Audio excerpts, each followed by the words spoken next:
শুভ দুপুর বন্ধুরা, চলে এসেছে আজকে দুপুরের খাওয়া দাওয়া নিয়ে। আজকে দুপুরে আমরা কি কি খাবো চলো আপনাদেরকে দেখাবো। প্রথমেই বলি, আজকে দুপুরে ভাত খাবো না।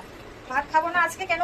আজকে শ্রাবণের দ্বিতীয় সোমবার আর বাবার মাথায় জল ঢেলে এসেছি, ওই জন্য ভাত খাবো না। কি খাবো?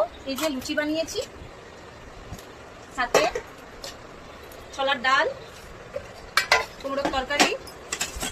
এই যে ছোলার ডাল, কুমড়োর তরকারি দিয়ে লুচি খেতে হেভি লাগে, কিন্তু আপনারা খেয়ে দেখবে। আর সেমাই। এই হলো আমাদের আজকে দুপুরের খাওয়া দাওয়া।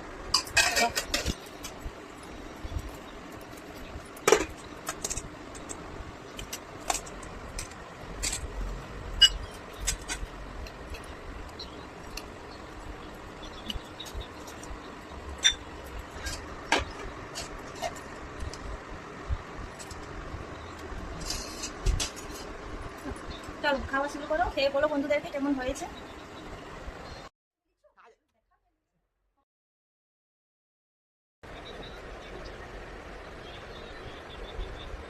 দারুণ টেস্ট। একটা কাঁচা লঙ্কা হয়ে যেত তারও মজা আসতো।